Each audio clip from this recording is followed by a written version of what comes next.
Hey everybody, welcome to the Bus Life. Today we are running 12-volt wire to our fuse box. Let's go.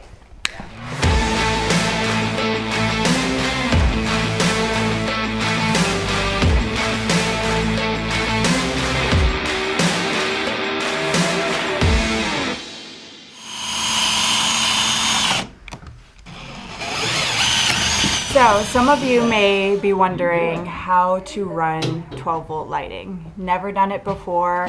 It's a little confusing to you. Well, right now what we're doing is we're running the overhead lighting. So it would be our bulkhead lighting, our under counter lighting, and our main lighting, and then also fans. This is where we have our refrigerator, and I have put the switch over here. Our under counter lighting, the bulkhead lighting, that will be on the same switch. The kitchen fan, and then the main lights. From this switch, I will have a main line that comes up that brings power. It actually will bring it from the fuse box to the switch. And from there, then I will separate the power out to each one of my lines. Since we're using low voltage LED lights, we are running 18 gauge wire. For the fan, I ran 12 gauge wire, so I need a bigger gauge wire than the lights because it's pulling more ampage. I will run my main wire coming in here from the fuse box also with 12 gauge wire. So from that, we have our wire that comes up here. And then it runs all along here, tucked up really nicely, and then it comes out to the spot here. Now this is for our bulkhead lighting. Now you might be wondering, so how do I get my lighting from here now to my next location, which this happens to be the under counter lighting. Okay, so from here, I have two wires, as you can see. Then the second wire comes and runs along here and comes down. And this is for the under counter cabinet light. So the cabinet will hang down about this high, and there will be under counter lights there. And then from here, it follows along here and comes down for my other side of my stove. Because the stove, I'm not sure yet if I'm gonna put a cabinet above it just because we have such low ceilings in here. So I wanted to be able to have the light come out on the other side without having to have the extra lighting. So it comes along here and comes out here for the other side of my bulkhead. So I've run the wire actually along here, and we've cut into where the foam is. And this particular spot is not it, but we've cut along the foam and brought the wire all the way over to the other side. It's important to go from one location to the next location. You obviously want to pick the shortest route so you're not using up a whole lot of wire. Then you just continue to go from location to location. So from here to under counter, from here to under counter. And that covers pretty much all of it. And then we do the same thing for the ceiling. So I, of course, from my switch, I have my main wire that comes up here and goes to this location. And then from here, we drop down to the next light. And then we come all along this channel and come down for the next light. And so it's not too difficult. It's just really getting your mind and your head wrapped around where your next location is gonna be and not to forget any of the lights that you wanna do. So it's a little bit of planning. And then this is my fan wire here. So that's pretty much it. Corin, what is it? Corin, look. Say hi. Corin, say hi. Say hi. Hi. Okay, so we bought these from Amazon. We had the link for them in the description below. And these are 12-volt fuse boxes. Everything in the bus will be run to these. So all the main wire that goes up to where the switches are will be run from this and then up to the switch.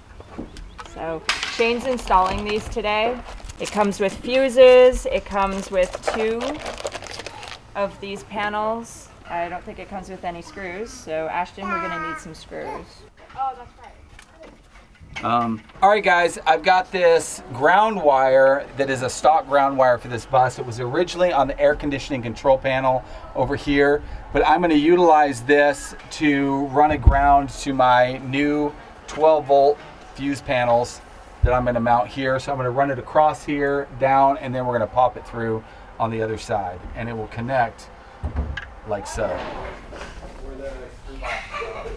Okay, so we're running our 12 volt wire, and I don't want my 12 volt wire to cross my 110 wire. This is where I'm running it down into the electrical bay where the main panel is. I have a few holes here because we're gonna actually have quite a few switches and panels and all that kind of stuff right up above where I'm at. And to avoid my 110 wire, I'm actually gonna come into this channel over here.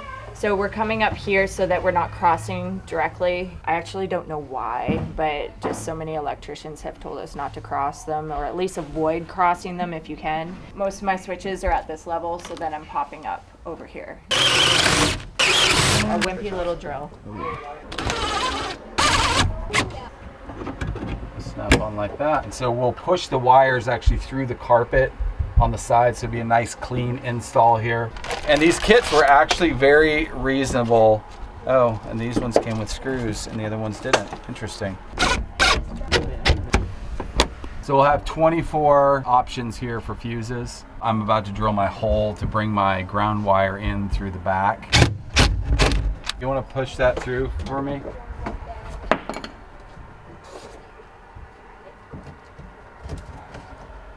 Yeah, that's good. So and then what I'll do is I'll actually put a jumper wire from here to here so to ground both of these. So I have each one of these wires pre-labeled, and as I'm feeding it through the hole, I actually have it labeled on the cover that will go on the other side. Main power wire, and then I'm feeding my ground through the larger hole here. All right guys, and as Julie's pushing these wires through, what I'm doing is I'm taking them, cutting them off where they need to be cut, strip the wire, and then I'm taking these spade connectors right here and we're attaching it to the wire that Julie pushed through, and then I'm sliding these into here, and now we have our first wire connected into our 12 volt circuit.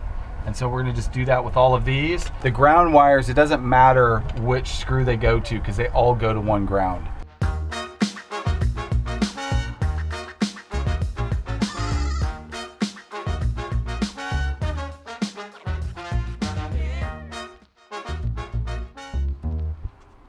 All right guys, so that kind of gives you an idea of how these will be wired in. Real nice and clean, no wires sticking out everywhere. Yeah, and this will provide power for the entire bus. There you go.